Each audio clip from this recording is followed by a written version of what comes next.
तो मनाली से आगे जाएंगे पतली कुल होते हुए, अला रास्ता इसी तरह का ऑफ रोडिंग वाला है बीच बीच में।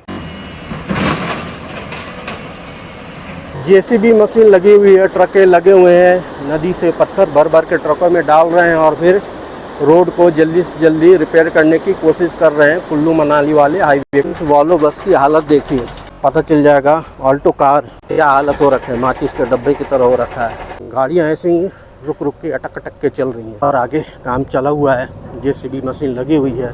लोग एक दूसरे के ऊपर ब्लेम कर गया था, आधा गिर गया है, आधा वो बचा हुआ है। 4 लेन हुआ करता था यहाँ पर, पूरा मलबा फैला हुआ है, अभी तक फैला हुआ है ना ये। हेलो दोस्तों, मेरे चैनल सत्तो जर्नी में आपका स्वागत है। कुल्लू मनाली में हिमाचल प्रदेश में रोड की कंडीशन कैसी है, कैसी स्थिति बनी हुई है। 1 महीना पहले काफ़ी बारिश हुई थी और उसके बाद बाढ़ आया था नदियों में, जिसके कारण क्या हुआ था कि बहुत सारे रोड डैमेज हो गए, लैंडस्लाइड हो गया, रोड क्लोज हो गए और बहुत ज़्यादा ही क्षति पहुंची, खासकर नेशनल हाईवे को जो कुल्लू से मनाली को कनेक्ट करता है। तो दोस्तों, आज के वीडियो में बताऊंगा कुल्लू मनाली की सड़क की स्थिति कैसे बनी हुई है और कसोल के तरफ का भी रास्ता कैसा है, अभी वहां तक गाड़ियां बसें जा रही है कि नहीं, वॉल्वो बसेस, या मनाली तक वॉल्वो बसेस आ रही है कि नहीं आ रही है, और बसेस यदि आ रही है तो कहां तक आ रही है। मनाली आना हो तो कौन सा रूट लें, नेशनल हाईवे लें ये वाला, या फिर कोई दूसरा रूट लेकर आ सकते हैं मनाली तक यदि कुल्लू से आना हो तो। और जैसी ये रोड की कंडीशन बनी हुई है तो बहुत लोग जानना चाह रहे हैं कि क्या 2 से 4 महीने के अंदर वो जब आएंगे इधर तो रोड की कंडीशन क्या पुराने तरह की हो जाएगी, जैसे पहले रोड अच्छा खासा हुआ करता था। पूरी कुल्लू मनाली में तबाही की बात करें, सबसे ज़्यादा तबाही यहीं पर हुई थी। ग्रीन टैक्स बैरियर है मेरे पीछे, यहाँ सबसे ज़्यादा तबाही हुई थी, घरों को भी नुकसान पहुँचा था और जो नेशनल हाईवे है वो पूरी तरह क्षतिग्रस्त हो गया था। नदी यहाँ तक आ गई थी, 1 महीना से ऊपर का समय हो गया है, फिर भी कंडीशन जस के तस इसी तरह बनी हुई है। नदी उधर काफ़ी दूर से उस तरफ से बहती थी, लेकिन ये बिल्कुल इस तरफ आ गई। सामने है ये नेशनल हाईवे वाला पोर्शन, ये इस तरफ से ये 4 लेन बना हुआ था। सामने की तरफ दिखाऊंगा तो काफ़ी ज़्यादा तबाही हुई है। तो 1 महीना हो गया इस सिचुएशन को जब तबाही आई थी, लेकिन अभी भी कंडीशन देखेंगे जस का तस वैसा ही बना हुआ है। सामने ये ट्रक खड़ा है, लॉरी, तो ये भी ख़त्म ही हो गया, पूरी तरह बर्बाद हो गया था बाढ़ और में। जो इसमें काम चला ही हुआ है, अभी धीमी रफ्तार से काम चला हुआ है, क्योंकि कुछ दिन पहले ही यहाँ पर आए थे। ये नेशनल हाईवे के अंतर्गत आता है, तो भारत सरकार के अधिकारी आएंगे, सर्वे चल रहा है, कितना नुकसान हुआ है, किस तरह से इसे रिपेयर किया जाए, कितना पैसा सैंक्शन करना पड़ेगा वहाँ से, भारत सरकार से, दिल्ली से पैसा सैंक्शन होगा, फिर जाके काम प्रॉपर ढंग से चालू होगा। तभी तो काम ऐसे धीमी रफ्तार से ही चल रहा है, कोई ज़्यादा तेज़ रफ्तार से नहीं चल रहा, क्योंकि सड़कें अभी भी टेम्पोररी इसी तरह की बनी हुई है। मकान इधर ये क्षतिग्रस्त हो गए थे, इधर तो क्षतिग्रस्त ही हैं इसी तरह का। गाड़ियाँ ऐसे ही रुक रुक के अटक अटक के चल रही हैं, क्योंकि सड़क तो है नहीं इधर कहीं पर भी। और आगे काम चला हुआ है, जेसीबी मशीन लगी हुई है और वो मशीन काम बंद करेंगे तो फिर 10-15 मिनट के बाद गाड़ियाँ चलना फिर चालू हो जाए। बाइक क्या है साइड से इधर उधर से घुस के निकल जा रही है, लेकिन कार क्या है वो फंस जा रही है। ये देखिए हुंडई का शोरूम था, पूरा क्षतिग्रस्त हो गया। सामने एक ट्रक खड़ी है उधर टाटा का, वो भी उधर बाढ़ में बह के आया था, फंसा है जब से, अभी वो फंसा ही है। इंश्योरेंस क्लेम किया होगा, पैसा मिलेगा नहीं मिलेगा वो करेंगे वो सब। तब ये यही सब चला हुआ है, लोग एक दूसरे के ऊपर ब्लेम कर रहे हैं। जेसीबी मशीन लगी हुई है यहाँ पर रोड को रिपेयर करने के लिए, पानी बीच बीच में भर जा रहा है वहाँ पर, फिर उसमें मिट्टी भर रहे हैं, पत्थर भर रहे हैं कि गाड़ियाँ आ जा सके, क्योंकि रुक रुक के लगातार बारिश हो ही रही है। और सामने के मकान देखें, ये भी सामने की तरफ उधर वो क्षतिग्रस्त हो गया था, आधा गिर गया है, आधा वो बचा हुआ है। तो लोग लगे हैं वॉल बना रहे हैं दीवार को रिपेयर करने में, कहीं ये पूरा घर ऊपर से नीचे ना गिर जाए और तेज़ बारिश हो, मिट्टी का कटाव हो और फिर वो पूरा घर का ही नुकसान नहीं हो जाए। तो लोग अपने घर को संभालने में भी लगे हुए हैं। लोग पूछते हैं ये सारा सिचुएशन होने में कितना समय लगेगा। बहुत सारे लोगों को कमेंट आ रहा था अक्टूबर में आएंगे, नवंबर में आएंगे, दिसंबर में आएंगे, पुराने तरह का ये स्थिति हो जाएगा। आपको क्या लगता है, जो सिचुएशन अभी करंट आप देख रहे हैं वीडियो में, कि 1-2 महीने में ये कार्य पूरा हो सकता है? मेरे ख्याल से तो ये संभव नहीं है। इस साल तो बिल्कुल पहले जैसा होना संभव नहीं है, काफ़ी लंबा समय लगेगा। हो सकता है अगले साल तक जाकर ये ठीक ठाक हो पाए। इस साल तो मुझे कोई संभावना नज़र नहीं आती कि ये ठीक हो जाएंगे। रोड के बगल में दुकानें थी, इसे भी काफ़ी ज़्यादा क्षति पहुंची है। और रोड के बगल में लोग घर मकाने खुद के पैसे से बर्बादी तो हुई है, रिपेयर भी कर रहे हैं। रिपेयर नहीं करेंगे तो कौन करेगा? वो दीवार उधर बना रहे, लगा रहे हैं, नहीं तो मिट्टी उधर से खिसकेगी तो ये वाला मकान गिर जाएगा। उधर ढाबे डुब्बे हैं, उसमें भी दीवार बना रहे हैं। उस तरफ ये है होटल सीडर वुड, बंद है, ताला लगा हुआ है। आएंगे तो लोग इधर कैसे आएंगे? यहीं पे सबसे ज़्यादा बर्बादी हुई थी। सामने है विनिमय उप, तो यहाँ पर सब्जी मंडी था, यहाँ भी बर्बादी हुई है। ये देख रहे हैं डंपर सब कैसे घुसे हुए हैं बालू में। इतनी ज़्यादा आई पानी, बाद में भी आया, डूब रखा है, बिल्कुल धंस रखा है। इधर ये फोर्ड की गाड़ी है, इधर भी ये डंपर है। तो काफ़ी ज़्यादा पानी आया था। तो बर्बादी का जो आलम है वो मैं दिखा रहा हूँ 1 महीने के बाद का भी। पहले भी आया था, जब हुआ था वीडियो शूट करके मैंने डाला था। तो तबाही का आलम जैसे पहले था अभी भी कुछ उसी तरह का है। कुछ ज़्यादा सुधार नहीं हुआ, सिर्फ टेम्परेरी सड़कें बना दी हैं कि एक गाड़ी जा सके, एक गाड़ी आ सके।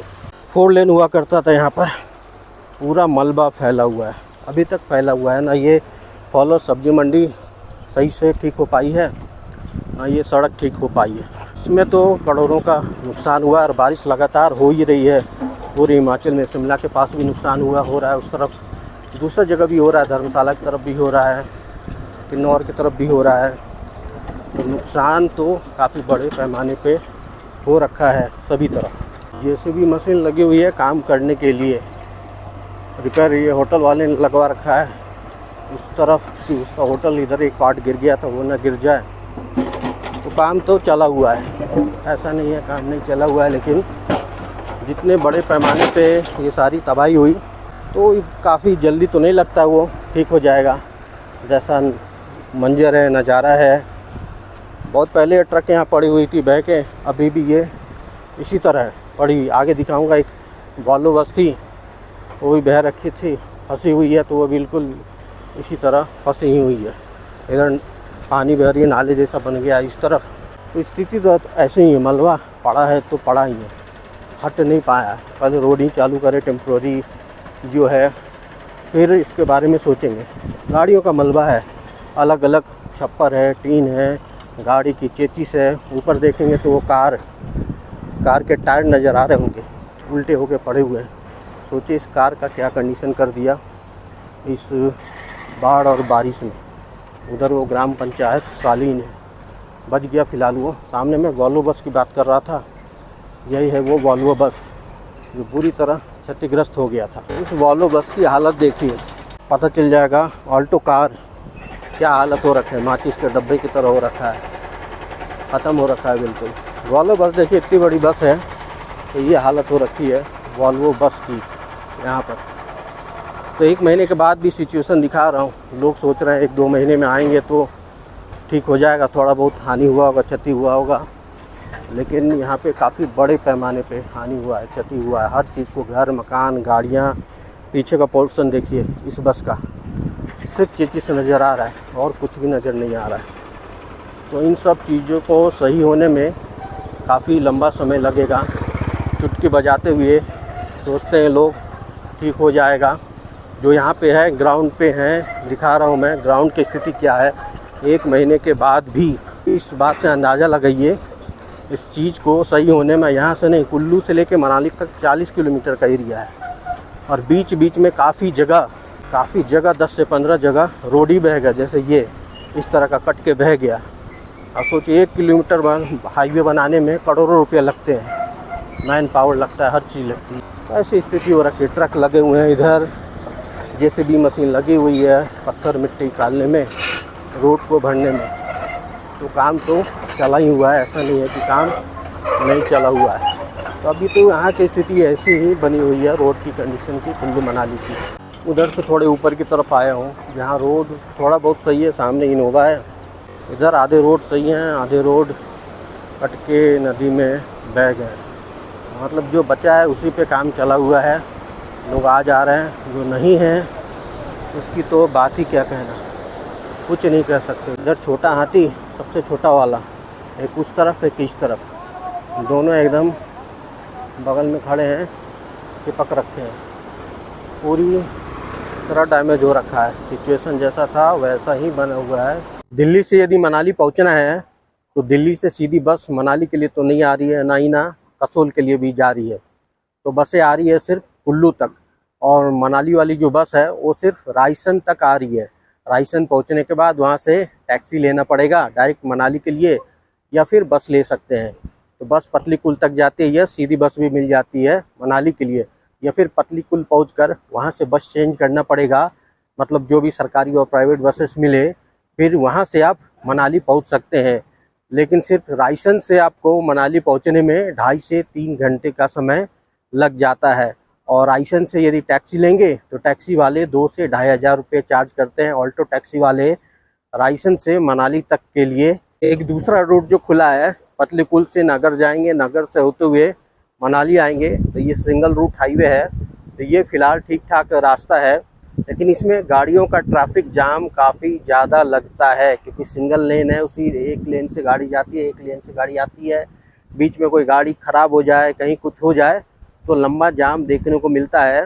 तो मनाली से कुल्लू पहुंचना और कुल्लू से मनाली पहुंचना आज के समय में 2.5 से 3 घंटे का समय मिनिमम तो लग ही जाता है। मैंने सोचा 1 महीना हो गए हैं इस त्रासदी को आए हुए, 1 महीना से ऊपर, विज़िट करके दिखाऊं 1 महीने के बाद परिस्थिति कैसी हो गई है, रोड की कंडीशन कैसी हो गई कुल्लू मनाली की। तो जहाँ तक विज़िट कर सकता हूँ यहाँ तक विज़िट किया, आप लोगों को दिखाया। इस बात से आप अंदाज़ा लगा लीजिए कि कितना ज़्यादा समय लगेगा, कितनी ज़्यादा क्षति और हानि हुई है इन सब चीज़ों को सही होने में। आई होप आपको ये ब्लॉग पसंद आया होगा, तो इसे लाइक और शेयर ज़रूर करें। और मेरे चैनल पे नए हैं, सब्सक्राइब नहीं किया है तो अभी ज़रूर से कर ले, इसी तरह के इन्फॉर्मेटिव वीडियो को देखते रहने के लिए।